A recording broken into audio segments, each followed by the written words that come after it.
भारत के लिए जन्नत कहा जाने वाला जम्मू कश्मीर और जम्मू कश्मीर के लिए जन्नत कहे जाने वाला पहलगाम। आज पहलगाम में जो कुछ हुआ, आज पूरी दुनिया भारत के साथ खड़ी है। लेकिन भारत जिसके खिलाफ खड़ा है और भारत जिसे आंखें दिखा रहा है वो है पाकिस्तान। और उसकी वजह सिर्फ और सिर्फ एक है, क्योंकि ये वही मुल्क है जो आतंक को पनाह देता है। भारत विरोधी गतिविधियों को बढ़ावा देने के लिए शहबाज शरीफ ने पूरा बंदोबस्त कर लिया है। जब से गद्दी पर बैठे हैं, या यूं कहें कि पाकिस्तान की गद्दी पर बैठने वाला वो हुक्मरान ये भूल जाता है कि इंसानियत क्या चीज होती है। आज पाकिस्तान में बेचैनी है, शहबाज शरीफ परेशान है, एकदम से इतने परेशान हो गए हैं कि आपातकाल बैठक बुलाने लग गए। अब सवाल है कि जैसे ही भारत ने आपका दाना पानी बंद किया तो आपको तुरंत आपातकाल की स्थिति नजर आने लगी। आपको तुरंत ये नजर आने लगा कि भाई सुरक्षा में कुछ ना हो जाए। और उस वक्त आप कहां सोए थे जब आपके ही मुल्क में, आपके ही उस सरजमी पर भारत के खिलाफ प्रोपेगेंडा चलाया जाता रहा? आप कहां थे जब भारत विरोधी गतिविधियों को बढ़ावा दिया जा रहा था? आप कहां थे जब पाकिस्तान के मुल्क में, और खास तौर पर आपकी पाकिस्तानी आर्मी इस देश यानी भारत के खिलाफ कोई साजिश रच रहा था? आप उस वक्त कहां थे? उस वक्त आपको यह समझ नहीं आया था कि यह स्थिति आप पर कितनी भारी पड़ जाएगी।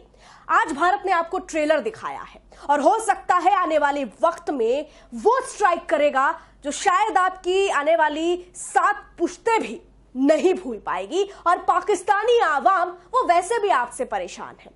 बहरहाल, आप सभी दर्शकों का स्वागत है एचसीएन न्यूज में। आज हम आपको इस रिपोर्ट में बताएंगे कि कैसे भारत ने पाकिस्तान को ट्रेलर दिखाया है और पाकिस्तान की जो मीडिया है उसे भी काफी परेशानी हो रही है, बिलबिला रहे हैं। जो एंकर से मोहतरमाएं हैं वो भारत को ही कह रही है कि वो अपने खिलाफ खुद ही साजिश कर रहा है। अरे मोहतरमा, कुछ तो सोचिए।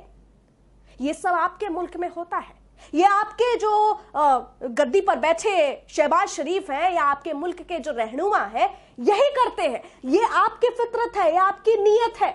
ये भारत की नीयत कभी रही नहीं। और यही वजह है कि आज अमेरिका से लेकर रूस तक हर कोई भारत यानी हिंदुस्तान के साथ खड़ा है। कश्मीर के पहलगाम में जिस तरीके से यात्रियों को निशाना बनाया गया, और आज पहलगाम सिर्फ और सिर्फ गम की स्थिति बयां करती है, गम की कहानियां बयां करती है। लेकिन इस बीच भारत ने बड़ा फैसला किया। बीते दिनों सीसीएस की बड़ी बैठक हुई। प्रधानमंत्री नरेंद्र मोदी, केंद्रीय गृह मंत्री अमित शाह और रक्षा मंत्री राजनाथ सिंह और इसके अलावा विदेश मंत्री डॉक्टर एस जयशंकर के मौजूदगी में बड़ा फैसला लेते हुए पाकिस्तान को ट्रेलर दिखाया गया। उनका दाना पानी बंद कर दिया गया और आज जो पाकिस्तान के हुक्मरान हैं परेशान हैं। दरअसल सबसे पहले तो यही समझिए कि जो अटारी बॉर्डर है उसको बंद कर दिया गया। 24 घंटे के अंदर उच्चायोग, जो पाकिस्तान के उच्चायोग हैं, उन्हें वापस जाने को कह दिया गया है। इसके अलावा सार्क के तहत जो इस देश में पाकिस्तानी रह रहे थे उन्हें भी सिर्फ और सिर्फ 1 सप्ताह यानी 1 हफ्ते का वक्त दिया गया है कि इस देश हिंदुस्तान की सरजमी को छोड़कर चले जाइए। इसके अलावा सबसे बड़ा सिंधु नदी समझौते को प्रधानमंत्री नरेंद्र मोदी की सरकार ने पूरे तरीके से निरस्त कर दिया है। फिलहाल उसे बंद कर दिया गया है, उस पर पूर्ण विराम लगा दिया गया है। आपको बता दें कि इससे पहले 3 युद्ध हुए भारत पाकिस्तान के बीच। इसके बावजूद भारत ने अपनी इंसानियत को बरकरार रखा, लेकिन अब सर से पानी ऊपर जा चुका है। अब वो वक्त आ चुका है कि भारत उसका असली चेहरा पूरी दुनिया के सामने अब स्पष्ट रूप से लेकर आए। हालांकि ये पूरी दुनिया जानती है कि पाकिस्तान आतंक को पनाह देने वाला ही मुल्क है और वहां पे ना एजुकेशन पे बात हो सकती है, ना आर्थिक स्थिति पे बात हो सकती है। भले ही आवाम सड़कों पे आ जाए, उन्हें कोई फर्क नहीं पड़ता। उन्हें सिर्फ इस बात से फर्क पड़ता है कि पाकिस्तानी आर्मी की थाली में रोटी जाए और जो आतंकी वहां है उनकी रोटी जो है कम ना पड़ जाए, इसके बंदोबस्त किए जाते हैं, जबकि आवाम के बारे में जरा भी नहीं सोचा जाता। आपको बता दें, सिंधु नदी समझौता था, उससे करीबन यहाँ पाकिस्तान को भारी मात्रा में नुकसान हो सकता है। वो कैसे होगा वो भी हम आपको बताते हैं, लेकिन उससे पहले आप ये समझिए कि जो पाकिस्तान है वहां पे क्या स्थिति है। फिलहाल वहां राष्ट्रीय सुरक्षा को लेकर एक आपातकालीन बैठक बुलाई गई है। शहबाज शरीफ अफरा तफड़ी में सारे अधिकारियों को बुला रहे हैं, मंत्रियों को बुला रहे हैं और परेशानी इतनी ज्यादा है, प्रेशर इतना ज्यादा है कि वो संभाल नहीं पा रहे हैं।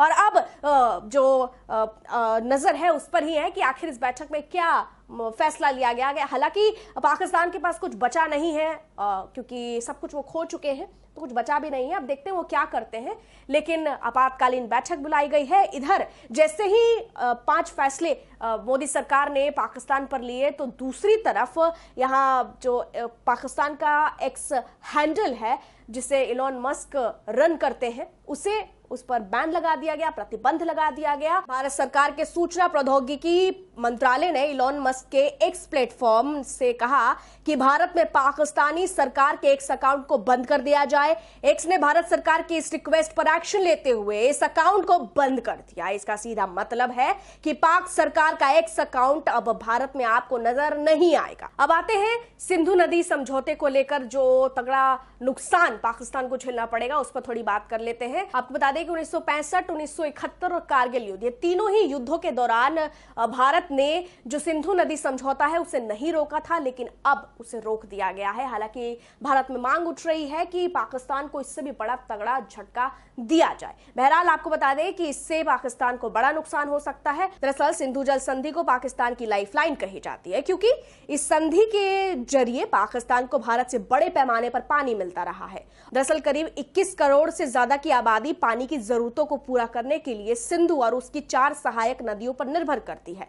पाकिस्तान की 80% खेती लायक भूमि, जो कि करीब 16 मिलियन हेक्टेयर है, सिंधु नदी के पानी से सिंचित होती है। ऐसे में आपको इस खबर में हम ये भी बता दें कि आने वाले वक्त में भारत सरकार और भी कड़े कदम उठा सकती है, क्योंकि 24 अप्रैल को एक बार फिर रक्षा मंत्री राजनाथ सिंह की अध्यक्षता में एक बड़ी बैठक हो रही है, जिसको लेकर अब सवाल उठ रहे हैं कि अब पाकिस्तान को क्या बड़ा झटका लगेगा। वहीं पाकिस्तानी मीडिया रोना रो रही है और कहीं ना कहीं उसे ये लग रहा है, जो एक वहम वो पैदा करने की कोशिश कर रहे हैं कि जो पहलगाम में हुआ उससे पाकिस्तान का कोई नाता नहीं है। लेकिन ये भारत बहुत अच्छे से जानता है, दुनिया जानती है कि कश्मीर के अंदर किस तरीके से पाकिस्तान अलग अलग मौकों पे साजिश रचता रहा है, और इस बार भी पुख्ता सबूत भारत के पास है, जो कि अंतर्राष्ट्रीय स्तर पर दिखाने के बाद पाकिस्तान किसी को मुंह दिखाने लायक नहीं रहेगा। बहरहाल आपको ये भी बता दें कि जो अटारी बॉर्डर पर हुआ है, वहां पे कई व्यापारी हैं जिनकी रोजी रोटी उससे चलती है। उनका ये कहना है, जो भारत के हैं वो ये कह रहे हैं कि जो फैसला है उसके साथ वो भारत सरकार के साथ है, क्योंकि व्यापार से ऊपर ये देश है और इस देश की सुरक्षा है। बहरहाल इस पूरी खबर में इतना ही, लेकिन आप इस पर क्या कहेंगे और पाकिस्तान की खलबलाहट, बौखलाहट पर आपकी क्या राय है, कमेंट में जरूर लिखें। फिलहाल के लिए इतना ही। देखते रहिए HCN न्यूज। मैं आपके साथ रंजना उपाध्याय। धन्यवाद।